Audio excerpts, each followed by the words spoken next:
मनीष अग्रवाल जी, UP में महफिल जमेगी, सब यूपी आएंगे, अखिलेश यादव ने ऐलान किया है। इसका मतलब क्या निकालें कि राहुल गांधी, प्रियंका गांधी, अखिलेश यादव तीनों, अखिलेश जी ने तो पर्चा भर ही दिया, राहुल गांधी और प्रियंका गांधी जी भी पर्चा भरेंगे और ये तीनों नेता चुनाव लड़ेंगे लोकसभा का। यही मतलब है महफिल का। और महफिल में ऐसा तो है नहीं कि कोई बॉलीवुड के गायक आएंगे और गाना बजाना करेंगे, नहीं। चुनाव में तो महफिल इसी को बोलेंगे। मनीष जी। जी अमिताभ जी, चुनाव में तो मुझे लगता है यही महफिल जमेगी कि ये तीनों जने बैठेंगे। लेकिन ये देखना है कि ये बाकी दोनों जो कांग्रेस के आएंगे, इनकी लॉन्चिंग कैसी होती है, क्योंकि अखिलेश यादव जी तो अभी इस पशोपेश में होंगे कि वो प्रदेश में रहेंगे या देश में रहेंगे, लेकिन बाकी दोनों जब भी बनेंगे वो प्राइम मिनिस्टर ही बनेंगे। यही उनकी एस्पिरेशन है, यही उनकी पार्टी की चाहत है और यही तरीके से वो ग्रूम करे जा रहे हैं। इसीलिए मैं कहता हूं आज की राजनीति में जनता का मुद्दा ना समझते, ये जनता को नहीं समझना चाह रहे, कैंडिडेट ला रहे हैं। आप केरला से लड़ रहे हो, वहां एक अलग थीम से लड़ रहे हो, एक अलग विचारधारा से लड़ रहे हो, फिर आप उत्तर प्रदेश में आके अपनी सीट टटोलते हो, अपना अस्तित्व टटोलते हो। अगर राष्ट्रीय नेताओं के पास एक निर्धारित गंतव्य नहीं है कि हम इस सीट से लड़ेंगे, पहली सीट में आप, पहली लिस्ट में आप देखिए माननीय नरेंद्र मोदी जी का डिक्लेरेशन होता है कि वो बनारस से लड़ेंगे, तो लड़ेंगे, उसमें कोई बदलाव नहीं है। अगर गुजरात से माननीय प्रधानमंत्री जी तब यूपी आके लड़ते हैं जब यूपी में भाजपा के पास सिर्फ 10 सीटें होती हैं, प्रदेश में भाजपा की सरकार नहीं होती है, तो ये बहुत बड़ा एक कैलकुलेटेड रिस्क था, क्योंकि उन्हें मालूम था कि देश की सरकार में जाना है तो उत्तर प्रदेश से जाना है। तो उन्होंने गुजरात से आके यहाँ चुनाव लड़ा और 10 सीटें जाके 70 प्लस सीटें होती है। तो बड़े नेतृत्व को रिस्क लेनी चाहिए, जनता के बीच में जाना चाहिए, अपनी प्रामाणिकता स्वयं साबित करनी चाहिए। पिछली बार इसी कन्नौज की सीट पे, जैसा आप अपनी वक्तव्य में कह रहे थे, अखिलेश यादव जी या डिम्पल जी हारी, मतलब अखिलेश यादव जी हारे। अगले 5 साल में फिर आप बदलाव ढूंढने जा रहे हो। 5 साल उस जनता की ग्रूमिंग यही है ना कि हम यादव परिवार से हैं, हमारा ये गढ़ है, हमें ये टिकट मिलना चाहिए। आप नई सीट एक्सप्लोर करो, जीतो। जैसे अभी आरएलडी के प्रवक्ता कह रहे थे कि क्या कोई कार्यकर्ता ऐसा नहीं दिखता जो इस लायक हो जिसको ये जिम्मेदारी दी जाए और वो चुनाव लड़े और ये प्रूव करे जनता को कि हमारे वहां कैडर बेस्ड पार्टी है। ठीक है मनीष जी, ठीक भाई। समाजवादी पार्टी या कोई भी पार्टी, चाहे आरजेडी हो चाहे समाजवादी, वो लोग ये कहते हैं, जब उनसे पूछो तो वो कहते हैं कि जनता मांग करती है कि आप ही लड़ो। उससे पूछो कि राम खिलावन यादव को टिकट दे, वो कहते ना, तेज प्रताप को लड़ाओ, धर्मेंद्र को लड़ाओ, अक्षय को लड़ाओ, आदित्य को लड़ाओ, अखिलेश यादव को लड़ाओ। अब इसका तो कौन थर्मामीटर लगाएगा कि जनता क्या कहती क्या नहीं कहती? आपकी पार्टी, आपकी मर्जी। मैं इस बहस में नहीं पड़ता किसको टिकट दे रहे हो ना। आखिर जाओगे तो जनता की अदालत में ना, इनको भी जनता की अदालत में जाना, उनको भी जनता की अदालत में जाना, ये है कि उससे कोई बहुत फर्क नहीं पड़ता। जनता को तय करने दीजिए, जनता क्या चाहती है वो अपने आप बता देगी। भाई डिंपल यादव चुनाव हारी ना, ऐसा तो नहीं है। गढ़ कोई नहीं होता, घर हो सकता है। गढ़ की धारणा खत्म हो गई। कपिल जी, आपको नहीं लगता कि उत्तर प्रदेश में मुलायम सिंह ने एक्चुअली में जो गढ़ बनाए थे, उसमें कन्नौज भी था, उसमें रामपुर भी था, उसमें आजम खान के चलते, उसमें ये जहां से धर्मेंद्र लड़ रहे हैं आजमगढ़ भी था। लेकिन अब गढ़ जैसी कोई स्थिति उत्तर प्रदेश में नहीं बची समाजवादी पार्टी के लिए। सब चुनाव क्षेत्र हैं 19-20, कहीं थोड़ा कंफर्ट जोन अधिक है, कहीं थोड़ा कम। कपिल जी, बाकी लड़ाई हर जगह हो गई कड़ी। अमिताभ जी, सबसे पहली चीज तो ये कि आपने पहले ही इस बात को कहा कि किसी का कोई गढ़ नहीं होता, फिर आप अपनी ही बात को क्यों काट? मैं बिल्कुल इत्तेफाक करता हूँ, ये चुनाव जनता का होता है, जनता अपना नेता चुनती है, नेता जनता नहीं चुनता है। तो ये स्पष्ट है कि गढ़ किसी का नहीं होता।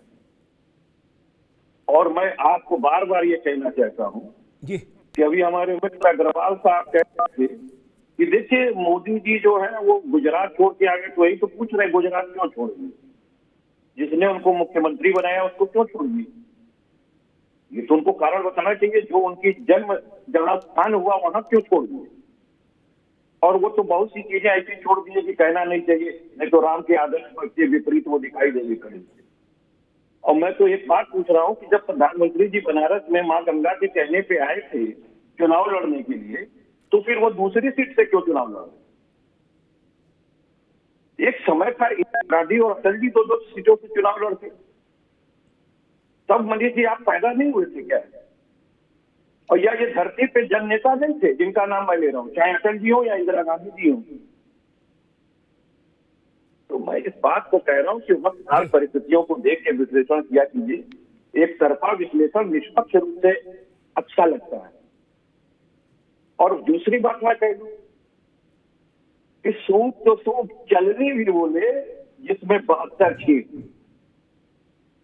बागपत लड़कर हार जाने वाले 3 पार्टियों का पीछे से साथ बैक होने के बाद भी बागपत हार जाने वाले राज्यसभा का सांसद हमने बनवाया। 45 विधायक मिलके कितने थे? और आज आप क्योंकि राज्यसभा के सांसद हैं तो हिम्मत नहीं कर पाए कि लोकसभा लड़के हार जाए या जीत जाए। आपका नेता तो हिम्मत ही नहीं कर पाया। और वो देख रहे हैं चौधरी साहब जो चौधरी और अठन्नी की बात करते थे, उनके बाबा जो जिसके साथ खड़े होते थे उनके हथियारों के साथ आज चौधरी जी खड़े हैं 750 किसानों को हलाक करवाने के बाद। और अचानक क्या हो गया कि चवन्नी अठन्नी छटक गई।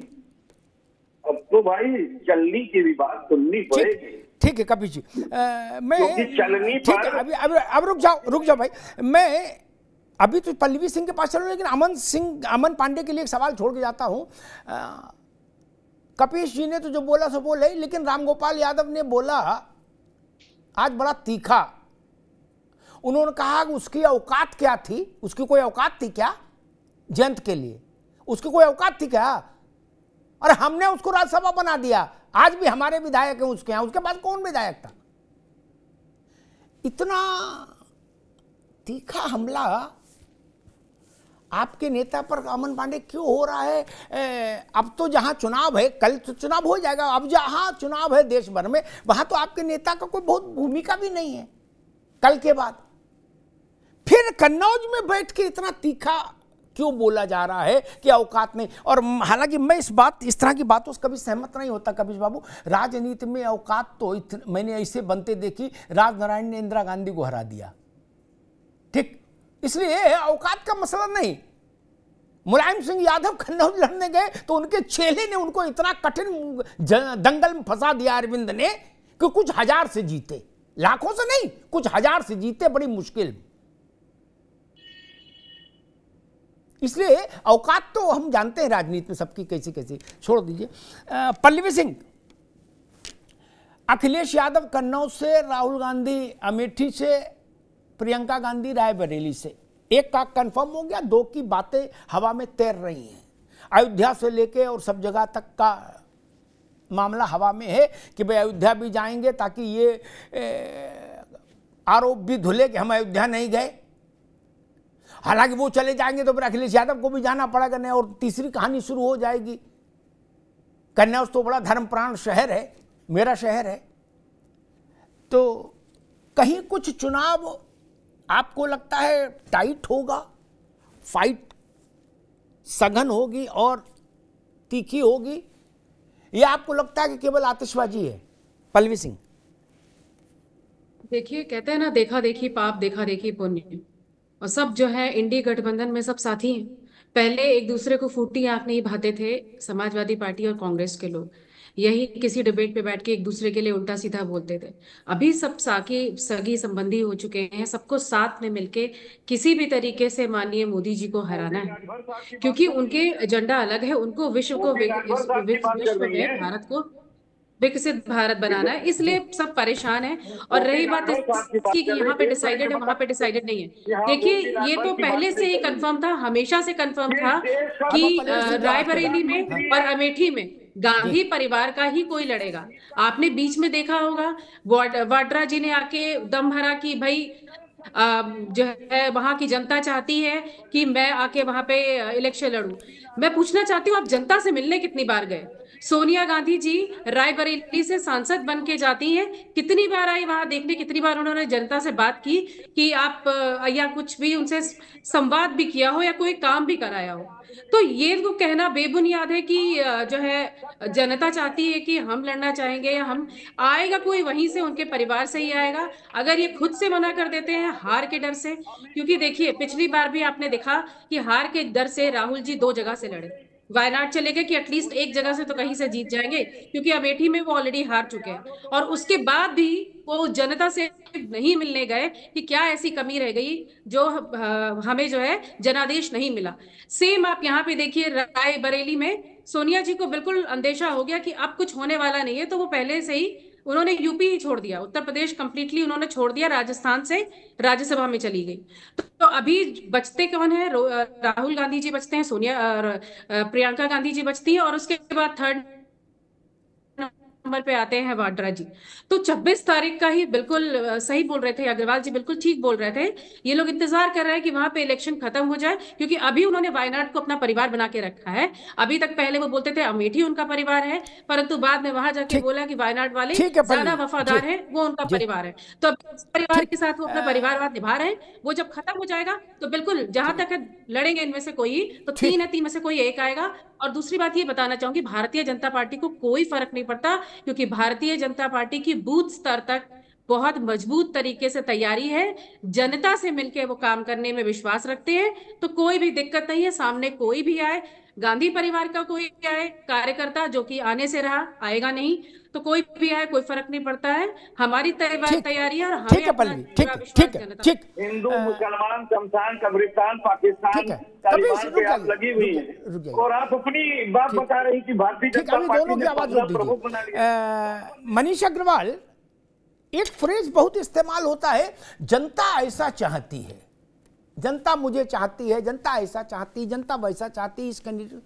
ये कौन सा थर्मामीटर है और किस मेडिकल शॉप पे या किस शॉप पे मिलता है जो लगा दें, कहीं किसी चौराहे पर रख दें और उसमें जनता का वो आ जाए कि जनता क्या चाहती है? हम लोगों को भी मिल जाता तो कम से कम देश भर में घूमते, इतना भटकने की जरूरत नहीं पड़ती। भाई मान लो जैसे इटावा में उतरे तो वहां रेलवे स्टेशन पर लगा दिया थर्मामीटर, पता लग गया इटावा क्या चाहता है। नहीं जी जी अमिताभ जी, ये थर्मामीटर जो है ना, पार्टी की घरों की मीटिंग में मिलता है। जैसे इंडिया गठबंधन की परिवारवाद की मीटिंग होती है, यह थर्मामीटर वहां मिलता है। समाजवादी पार्टी के प्रवक्ता कह रहे थे, मैं एक छोटा सा जवाब उसका दे देता हूं कि जब केरला में वायनाड से लड़ने जाते हैं, बिना अपने झंडे के प्रचार करते हैं, मुस्लिम लीग से समर्थन लेते हैं और तब तक यूपी के टिकट में सीटें डिक्लेयर नहीं करते, ये किस तरीके का चुनाव है? आप देश को किस दिशा में ले जाना चाह रहे हो? आप किस तरीके के वोटों का ध्रुवीकरण कर रहे हो? क्या आज जनता की समझ में नहीं आएगा? क्या उस समुदाय के लोग यूपी में मौजूद नहीं है? वहाँ पे समुदाय का विशेष पाकिस्तान जिंदाबाद का नारा लगाता है, तो वहाँ पे अलग तरीके की। मैं देखिए आपके बीच में नहीं बोलता हूँ, कभी अभी केवल मनीष अग्रवाल की आवाज। जी मनीष आप बोलिए, आप क्या बात है? ये लोग जिस तरीके के वोट का ये लोग ध्रुवीकरण करना चाह रहे हैं ना, कि जब तक केरला में चुनाव ना हो जाए तब तक राम मंदिर नहीं जाएंगे, 26 को चुनाव खत्म होगा, 27-28 में राम मंदिर चले जाएंगे, 1 तारीख को डिक्लेरेशन हो जाएगा। तो ये जो थर्मामीटर आप कहना चाह रहे हैं, ये थर्मामीटर इन सब के पास अपना अपना पर्सनल है, कि तब इन्हें अमेठी रायबरेली की जनता याद आ जाएगी, यूपी में पीडीए याद आ जाएगा, अल्पसंख्यक याद आ जाएंगे, सब तरीके की जातियां याद आ जाएंगी। ठीक है मनीष बाबू, विशेष जाति याद है वहां पे। ठीक है, मनीष जी ने कहा कि भाई क्या ये किस प्रकार की राजनीति है। मैं तो देसी आदमी हूं, प्रैक्टिकल बात बता दूं, किसी प्रकार की कोई बहुत गंभीर बौद्धिक विमर्श नहीं है राजनीति में, कुछ नहीं। हर आदमी ये सब लोग अपने इस उसमें लगे भाई किसी तरीके से ऐसी कोई जुगाड़ बन जाए, कोई व्यवस्था बन जाए, कोई फार्मूला निकल आए कि हम लोकसभा पहुंच जाएं। वो कौन सा वहां बहुत भारी बौद्धिक विमर्श करना है? वायनाड में मान लो लेफ्ट जिंदाबाद, अरे मान लो दूसरे मुस्लिम लीग जिंदाबाद बोलने से भी वोट मिले तो वो भी बुरा क्या है? यहां आएंगे तो हर हर महादेव बोल देंगे, कोई पुलिस पकड़ रही। यहां आएंगे गर्मी के मौसम में हल्का कुर्ता पहनेंगे जिसके अंदर जनेऊ दिखे, इन्हें तो कुर्ते के ऊपर ही जनेऊ डाल लेंगे, कौन रोक रहा है? और त्रिपुंडी लगा लेंगे। सोशल मीडिया का जमाना है, फोटो वायरल, बात खत्म हो गई, गंगा नहाओ, कहां चक्कर में पड़े, वो कुछ नहीं।